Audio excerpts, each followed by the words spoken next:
Hello again, and welcome back. Today we're going to start talking about the plant kingdom. We're probably going to cut this into two lectures. It is two chapters, technically. We're going over 29 30. However, I'm also smacking in two more chapters that are a little further down in your book.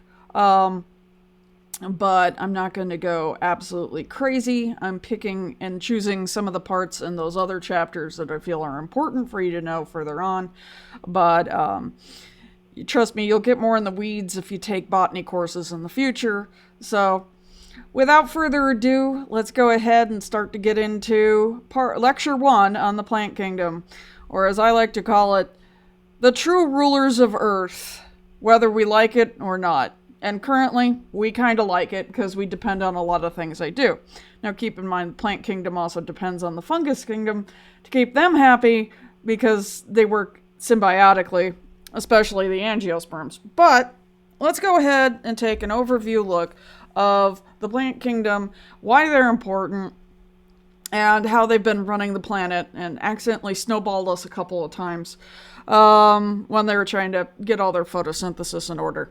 So, again, remember, land plants came from Archaeoplastidia, and when we talked about over in the protists, and which includes the red algae and two groups of green algae, chlorophyta and charophyta. Now, most biologists consider at least some green algae to be plants, although we others exclude all algae and keep it in protista.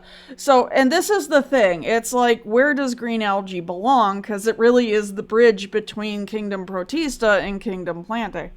So, where do he live? It just depends on that person and how they feel about it. So, green algae could be either way. But either way, green algae is where the land plants arose out of eventually. So, once again, Kingdom Protista, the junk drawer of biology, has given us the plant kingdom. And, yay. Like I said, I'm not so much of a very much botanist. And maybe you love plants, which is totally great, honestly. One of my favorite professors was a botanist. She was amazing. However, to me, it's just, I'm always with the plants, or I'm always with the animals. But I also have to bow down to the plant kingdom because they pretty much run our planet. So, speaking of, how did they become the current rulers of planet Earth? Even though they don't have cell phones or anything like that. And basically, they were the first to take over the land. However, if you watch that silly thing of, the history of human, I guess, or at least the first, 15 minutes of it, the sun is a deadly laser. We did not have an atmosphere. That's why a lot of creatures, a lot of life came from the oceans because the ocean was safe, relatively speaking, for the longest time, because trying to get on land was nigh impossible because there was no atmosphere that we know and love today to protect us from the sun, turning us into crispy fried critters. And it took a while for creatures, or life in general, to figure out how to bypass that. And that was the plants. So, the first plants couldn't live too far away from the water to spread, so they had to figure out survival strategies to combat the dryness. Now, the animal kingdom is going to have the same problem, and we're going to see that later down the line when we talk about the animal kingdom. The animal kingdom will have the same exact problem trying to get on land, is how not to dry out and die, especially since creatures living in the ocean need water not only for breathing, respiration, but also for reproduction. So we're going to see this problem again of how not to dry out and turn into a crispy fried critter. So plants decided to, one of these strategies plants came up with, we named it, but, plants came up with it, and it's called tolerance. And so for many mosses, examples of this is they can dry out to a brown and brittle mat, but the minute rain hits it, they come back to life, it looks like. And so what they do is they just kind of go into this torpor, excuse me. So, like, for instance, over here, I'm not dead, this is just how I look. And there's a lot of plants that do that. So they'll just go into this brittle mat. They look dead, but they're not. The minute they get water back, they'll go, be restored to their healthy green appearance. So one of these things that they did, and there's more things, trust me, there are way more adaptations, is, being able to survive being dried out and turning into a crispy fried critter until they can get wet again. But for the most part, a lot of them stuck around water for the longest time. So swamps covered in mosses. And if you've ever been covered in mosses, you've gone around any area that's wet, you will find moss. So, speaking of, we split plants into two huge groups, and one is the non-vasculars, which are pretty much primitive plants, and their descendants that are still around today because they just decided, hey, we like this way of living, why change? And the environment supported that. And then the vascular plants, which are the big ones, because they decided, hey, you know what? We can get taller if we include the clever use of straws. And I'll get to that in a minute. And they call it the vascular system, but that's why they're called vascular. So the non-vascular, they have to stay very tiny because they're only using diffusion to get liquids anywhere near them. So mosses, hornworts, and liverworts are your buddies right there. And whereas vasculars, we split out into the seedless plants because they hadn't got their whole seed thing together, which are ferns and whatever. And then the seed plants, which are the gymnosperms and the angiosperms. And the gymnosperms are like the pines, and the ones we have, of course, the cats have to battle each other right now. And the gymnosperms are like the pines, and ginkgo is in that group. They're interesting. They're an interesting bunch. And the angiosperms, which figured out, hey, let's use this animal kingdom to do our bidding. And so far, for both of us, it's worked out. We're kind of okay with that. And as long as we maintain that happy balance, we're pretty good. So again, like I said, non-vascular, stay very small. Their ancestor is green algae. The mosses, liverworts, and hornworts. Interestingly enough, mosses and liverworts are all over North Carolina. Hornworts just aren't here. Hornworts are an interesting bunch, but they're just not in North Carolina. Hopefully I didn't get that backwards again. Anyway, vascular on the other hand, so again we got the ferns, and then we've got the conifers who are next, and the most successful of the four bunch that we talk about. And because they do wind pollination, which unfortunately means we're allergic to their pollen, and they get it everywhere because it's worked since before the time of the dinosaurs. The conifers have been spraying everybody with their pollen because it's just how they do, and it's worked. And if it works, why change it, And the same thing with flowering plants. They've discovered, hey, instead of spreading our pollen all over the place, let's get these weirdos from the animal kingdom to do our bidding. Yes. And it worked out for them and us. So again, we're all connected in that kind of way. So remember, plants are autotrophic. They all use photosynthesis. That's why they mostly stand still. They don't move a lot because it's easier just to stand in the sun and suck it up than get up and move around. However, they can grow towards things, which is actually really interesting how they do that. Plants can absorb nutrients from the water and soil around them. About 80% of them do so with the help of fungi in their roots. Remember, the mycorrhiza, we just talked about that in the fungal group. So remember, fungi are amongi, and the plants are like, yes, we like our symbiosis with the fungi kingdom. We are best buds. They help us do things. We give them sugar from our photosynthesis. Everybody's happy. The fungus are happy, the plants are happy, and we're happy too.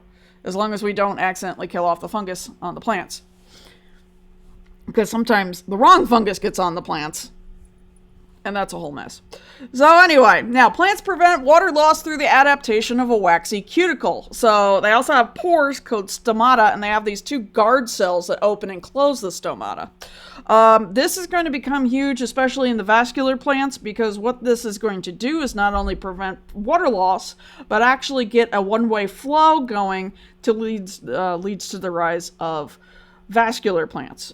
which I'm going to talk about in a minute. So remember, plants are both asexual and sexual and reproduce on land, fertilizing each other with pollen and then releasing seeds. Except for the seedless, which are the ferns and the horsetails and those buddies, they run on spores. So we hadn't completely gotten to seeds until we got to the gymnosperms and the angiosperms.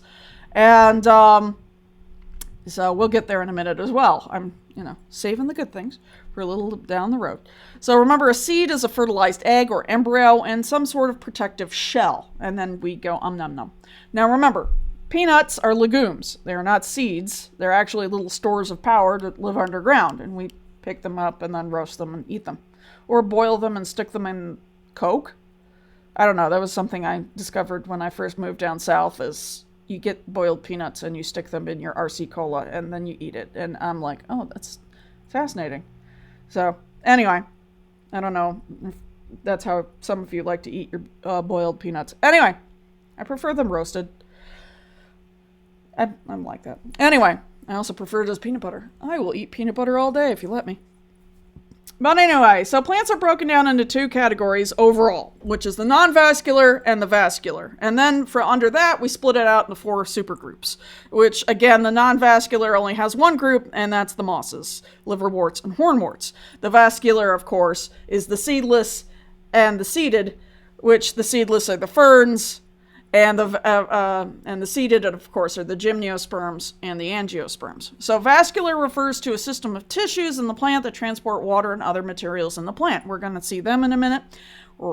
First, we're going to go ahead and look over different parts. Now, this is more, if we're looking at the parts, and I'm just giving you an overall of what's going on here, you see this more down the line, at least the different parts in the gymnosperms and the angiosperms. So what you're looking here is the most of the complex plants in the vascular setting. I'm going to show you the difference between the non-vascular and the ferns in a minute, because they have some slight differences. So any given plant that's usually in the gymnosperm, angiosperm, is they of course have the stem, and at the top usually you have an apical bud or a terminal bud, and then you have the petriole, which holds the leaf on. The middle part is called the blade. Where the leaf or the petriole splits off from the stem is called a node. And if you've ever done tomatoes, sometimes you have to go in and snip off the auxiliary buds. Sometimes you get them in the corners. That usually directs more sugars going into the development of your tomatoes. So your plant's not just, pushing out 20 billion leaves, and instead you're trying to reroute all the stuff to go into your tomatoes of love. I don't know if you try to grow tomatoes like I try to grow tomatoes. And then I have 70 tomatoes and I don't know what to do with them except eat them. Anyway, so that's basically an in-between node to node is called the internode. Now, under the ground, we have the root. You've got the primary root, also known as the tap root in some cases, and then you've got lateral roots shooting out, and you have these little fuzzy bits. And again, the fuzzy bits are to increase size, not so much, what is it, size? I'm trying to look for the correct word. Oh, come on. Area. So it's basically to surface area. There we go. So surface area, so that way they can absorb as much, usually again with the help of mycorrhiza, is they trying to absorb as much as it possibly can. So again, why the fuzzies? Stability in some plants. Some plants have really shallow root systems and fall over pretty easy. Some have really deep ones. And again, sometimes we eat the roots, like in carrots and turnips and other things, plants like that. Yum, yum. And sometimes we don't, because the roots aren't that tasty. So it just depends on what plant's doing what. Now, that's just the shoot system, of course, is above the ground and the root system is below the ground. However, there's going to be some differences, again, when we move through. I'm just doing general plant bits. Another thing right here, if we take a section of a leaf, again, we see this waxy cuticle, also known as the upper epidermis. And then we have something called ground substance before we get to the vascular parts. Again, we're looking at vascular plants here. And vascular plants have xylem and phloem. We'll get to the differences between that. But xylem and phloem are encased in veins. And you can see here on the cuticle, we've got the stoma and the 2 guard cells protecting it. And then, like I said, they kind of open and close like that, depending on what's going on with outside. If it's really, really dry, they try to prevent as much water loss as possible, so the stomata will close, or at least close by their guard cells. However, plants still need to breathe. So sometimes they have to go through different weird things to do this. Desert plants have a whole different thing than the plants that we have around here, because technically I'm in North Carolina. This place is the closest we can get to a rainforest without being near the equator. We are a very rainy place. Usually in a good season, which is funny I'm saying that because now it's raining. And again, they don't need all the adaptations that the plants do over in a desert biome. So they have a whole different, desert plants have a whole different setup to protect themselves from drying out, because plants still need to breathe through their stomata, and that's to drive what's happening in the xylem and the phloem. So I'm going to get to that in a minute. Now, this middle part where I said it's called ground substance, and that's where you get the different chimas. And we'll get into those 3 different chimas in a minute. And the ones closest to the cuticle are the ones that are doing all the photosynthesis. But further in, you've got a whole bunch of stuff that's usually there for stability and whatnot. Because remember, plants don't have bones. I mean, if you've ever bitten into, an apple and found a bone, something's weird. So, they need another way of structural support, and that's one of the different cells of the ground substance that we're going to talk about in a minute. So, let's go over the 4 major groups real quick. Again, remember vascular, non-vascular, and vascular. There's only one non-vascular, and that's our buddies right here, the mosses. So they are very small size, very simple, as the water and food in their body is transported by osmosis and diffusion only. Because of that, they have to stay very small, because they can't work against gravity very well. Osmosis and diffusion cannot defeat gravity over long distances. That's why moss is fuzzy, cute, and small. This is where the plant kingdom pretty much popped out of the green algae. They figured out, hey, but they were, again, just like we're going to see later in the animal kingdom, they require water for sexual reproduction. That's why you find them in moist and wet environments, because these guys need the water or else they can't reproduce. So that's why you find them in, around creeks, around ponds, all over the place. Now, they have rhizoids instead of a root system. So rhizo means needle, and it looks like a needly version of a root system. That's why you can pull them up so easy. We'll get into more of this in a minute when I get into these guys big time. So I'm just giving you a touch, going, here you go, and then we move on. They only have 3 phyla, which is the mosses, the bryophyta, the liverworts, the heptaphyta, and the hornworts, the anthoceratophyta. And these 3, like I said, 2 of which are in North Carolina. The 3rd is not, so you'd have to go somewhere else to find them. Now, look it up if you're, taking this course in another state. Usually on the East Coast, we just love our mosses and liverworts. We'd have to go find our hornworts somewhere else. So, moving on to the second big group, which is the seedless vascular plants. They have a vascular system with xylem and phloem. So again, xylem is plant-made tissue made up of hard-walled cells that transport water and mineral nutrients. The phloem is a plant tissue that's made up of soft-wall cells that basically transport organic materials like, our friend glucose. So all that glucose they're making through photosynthesis and whatnot gets transported around in there. They have drought-resistant spores, so we do not have seeds, no seeds. And you can see this if you've ever been outside in the fall. Usually if you flip over a fern, you'll see all the little brown bumps on the back of their fronds, and those, my friends, are the spores. So those are the spores. They have rhizomes, which are horizontal underground stems, and we'll talk more about that in a minute. They only have 4 phyla, so we got the ferns, pterophyta, their leaves are known as fronds, the club mosses, the horsetails, and the whisk ferns. Horsetails are fun.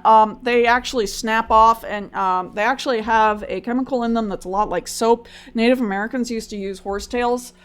They'd snap them off and actually clean their utensils and their pots and pans with them. So it's actually, if you ever need to wash something and you're out in the woods, horsetails are a fun party.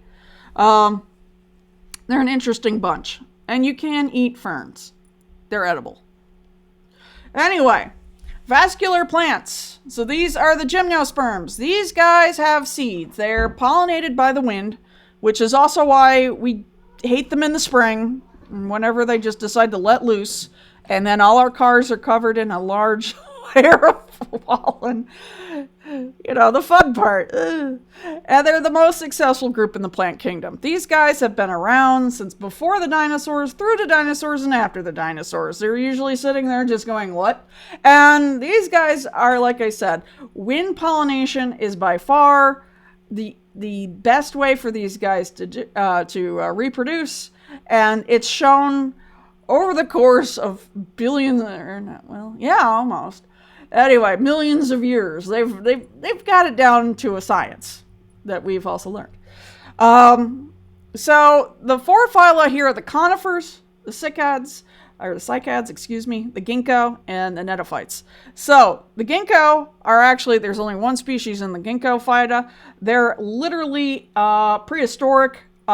We actually didn't think there was anybody left in the ginkgo until we found ginkgo biloba trees in a Tibetan monastery. And then we went, oh my gosh. So it's interesting sometimes when we go to different parts of the world and go stick our noses in places and actually find things. So we've got a lot of interesting stories like that. Actually, I'll tell you a really crazy story at the end here.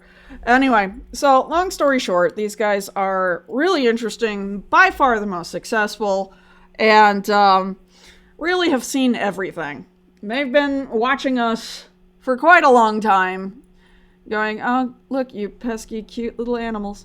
Now, speaking of us pesky, cute little animals, the last group of the vascular plants is our buddies, the angiosperms. Again, these are the ones that have flowers, so these are flowering plants. So instead of doing pollinated by wind, the angiosperms said, oh, look at these weird creatures coming up out of the ocean. I bet there's some ways we can figure out how to use them to our own advantage. And they do. So they produce fruits to help disperse their seeds inside. They have an endosperm in their seeds, which is a supply of food that, you know, the embryos are still using in development. And then sometimes we eat them too, like, you know, sunflower seeds and whatnot. So they have been using us, and we have been using them, and this is the bunch that feeds us, but also uses us.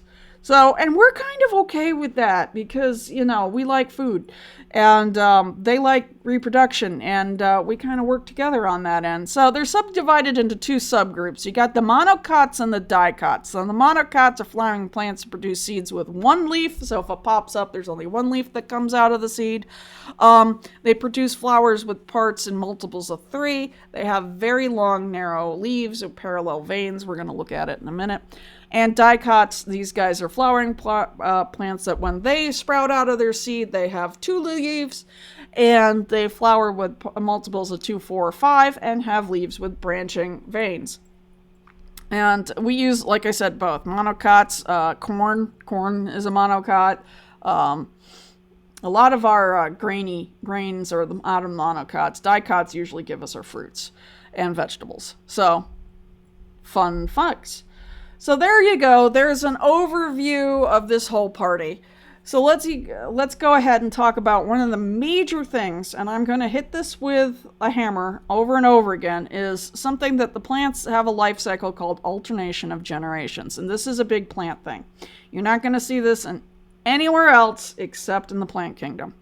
And so they have a sporophyte and a gametophyte side to their life. So in this life cycle, they have a gametophyte producing stage, or gametophyte or gamete, so where they make actual eggs and sperm, and a sporophyte where they just make spores. And all plants do this to some extent. And usually one side is dominant over the other side. Later down the road, you're going to see which one's which. It's kind of interesting. So they have, in their separate structures on the gametophyte side, they actually go through, this is where they get their genetic variation, because hopefully they can find sperm from another plant to fertilize their eggs. That's the whole point. But in some cases, when they can't do that, they just make spores, which makes a sporangium, and they just go through meiosis to make sperm and eggs. So this back and forth of a diploid, which is the sporophyte half, and the haploid, which is the gametophyte half, goes back and forth, but this leads to genetic diversity amongst plants, so they're not just, making more spores of themselves with the same genetics. This way they can introduce new genes from different plants, or at least, same species, but, a different individual plant that hopefully has different genes. So that way, remember, genetic diversity is good. So, and again, the eggs and sperm are usually found in separate structures, which are called the archegonium, which makes the eggs, and the antheridium, which makes the sperm. Now, again, we're going to see this again and again, the archegonium and the antheridium, and it actually takes different shapes depending on which group we were discussing, which I'm going to go into. So, that brings me back. Now it's time to get into the nitty-gritty of the big four. I gave you just an overview of plant parts, the alternation of generations, and all that fun jazz. So now it's time to move into some more nitty-gritty details and differences between the big four. I'm probably going to, like I said, going to stop and then do the next three, so this way your brain isn't going, I am filled with, oh my goodness, all these words. So let's talk about the non-vascular plants. So these are the only plants with a life cycle in which the gametophyte generation is dominant.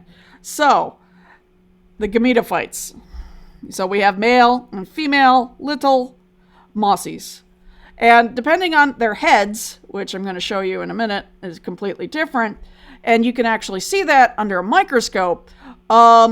These guys, like I said, are familiar, especially if we've all liked to pet the moss, when touching grass just doesn't handle it, and sometimes you've got to touch the moss because it is soft. Also, moss is actually kind of interesting because there is a moss up in the mountains that actually has antiseptic properties. It's actually kind of neat. I have used it before while hiking. I scraped my arm, and my professor actually showed it to me, and he ripped it up and mashed it up and put it on my arm, and it actually has antiseptic properties until we could get down and properly wash it out and put antibacterial stuff on it, or at least Neosporin. I don't always put antibacterial stuff on. So anyway, as I said, they're really interesting bunch. So anyway, the sporophyte generation is very small and is usually only seen like once a year.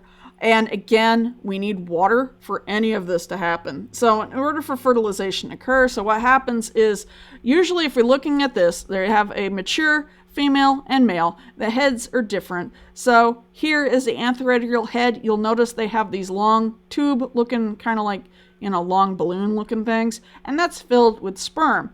And then the archegonial head at the top has, again, it kind of looks like a vase. And you'll see this again, it's called the venter. And then it goes down, and the sperm hopefully swims his way in and goes down in and fertilizes the egg. I don't know why my brain skipped on that. So, again, water has to be there for this to happen, so the sperm do swim. So it actually has to swim, find the venter, go in, and find the egg and fertilize it. So that's, again, why they put out a ton of sperm. Now, once it's done there, he starts the embryo. You've got the venter wall right here, the neck canal, neck wall, and the zygote inside the venter, and he starts going and turning into an embryo. Then he basically creates a foot. And then, so this is coming out of the female head. You'll get a seta pop up with a capsule on top, or the calypetra. So anyway, what happens is eventually this pops, and meiospores, or just spores, pop out, and again, hopefully they hit somewhere wet, they go down and they turn into a rhizoid, which is their version of a root. It's very simple because it's really easy to pull, moss up out of the ground, or at least, bits and bits. And then you make a bud, and then so that bud will turn into a young gametophyte, and then eventually they'll either turn into male or female gametophytes, and that's the moss we see on a regular basis. Usually in the spring, you can see these guys popping. It depends on the species, though. I was actually showing one of my classes this the other day. I was like, oh, look, the sporophyte generation has popped up. And they were like, what? And I'm like, I get a little happy about these things. So anyway, again, sporophyte produces the haploid spores, and these develop into the next generation of male and females. And then, hopefully, again, the cycle repeats. Now, like I said, some moss can go into dormancy, where they dry out and can survive for a long time until they hit water again, and then they'll usually go into overdrive and go through their life cycle. So again, the sporophyte is dependent on the gametophyte. So remember, the gametophyte generation is dominant. The other three groups we're going to be talking about, the sporophyte is going to be dominant. So gametophyte is the dominant recognizable stage in non-vascular plants.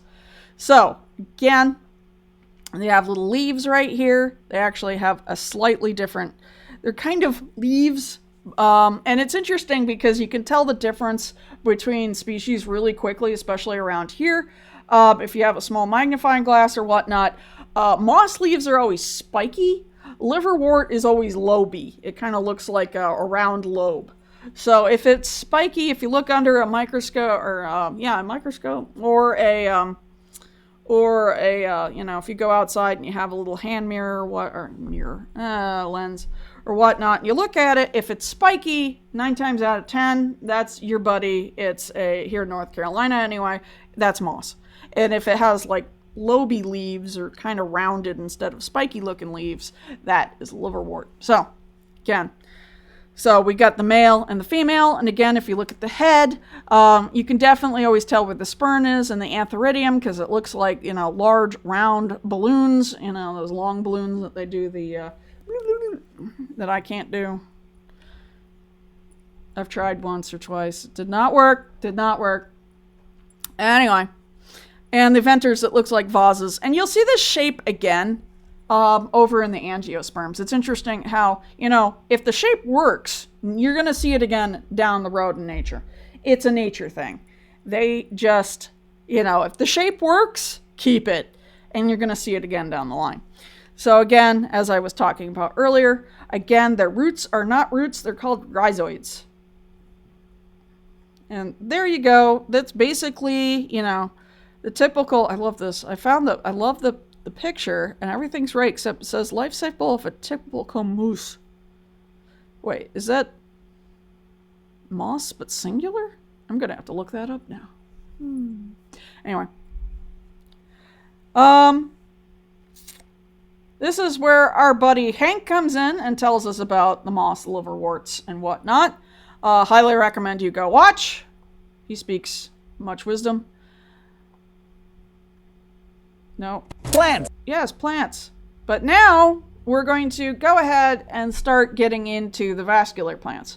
So I'm going to pause here, and then you'll see another lecture, part 2 of the plant kingdom, because I really did not want to get into too much stuff on a full lecture of this, because it could probably be 2 hours, and I'd like to give you a little brain break. So join me, after you go get a drink or something, for lecture round 2, where we finish up the plant kingdoms, and then I tell you about the dumbest plant that humans have ever made. And I assure you, it's really dumb. Anyway, with that said, I'll see you in the next lecture. Have a good one, and I'll talk to you in a bit.